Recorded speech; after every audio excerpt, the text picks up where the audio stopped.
Once again, welcome children.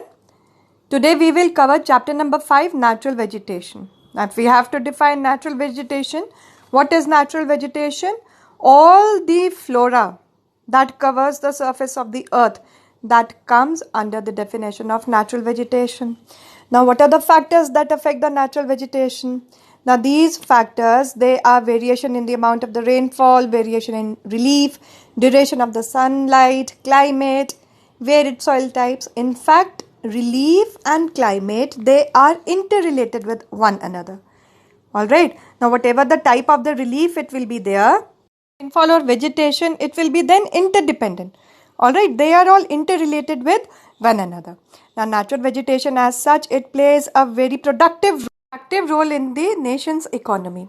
Then what is the importance of the forest resource? We can divide it into the ecological importance and then having the economic importance. The ecological importance, control the flow of the water, habitat of the wildlife is there, absorption of the air pollution that is there. So for all of these things we require the natural vegetation along with the money that or the capital that can be earned by the various of the products that we can obtain from the forest, like the timber, the various kind of the medicinal herbs, food, fuel to burn. For the reasons stated, it then becomes very important that we should conserve our forest resources. Alright, now why we should conserve our forest resources? See, India is a very big land. Okay, we are the 7th largest country in the world. So then it becomes the duty not only of the government but also the citizens of the country to preserve the forested area. So that is why the conservation of the forest is very necessary. Alright, with all of the reserves, wildlife sanctuaries, national parks, there the government effort that has been put in.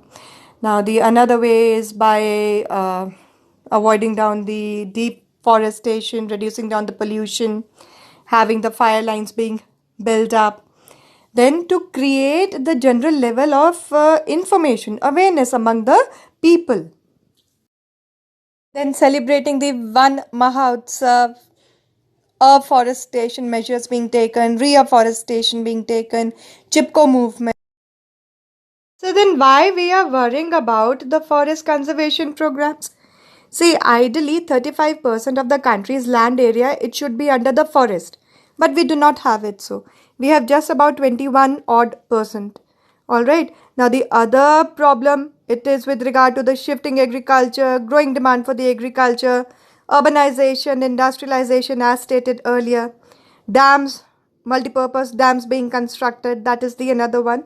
So these are the few major problems that is associated with the Indian forestry. So what is to be done?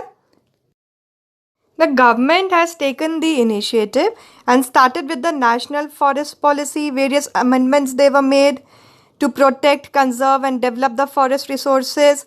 Afforestation, reforestation was followed down. Then social forestry programs, they were included in India. Alright, to create the awareness. Then agroforestry, that was also included, where the integrated approach that was used to combine trees and shrubs with crops. Alright, so it combines the agriculture plus the forestry technologies.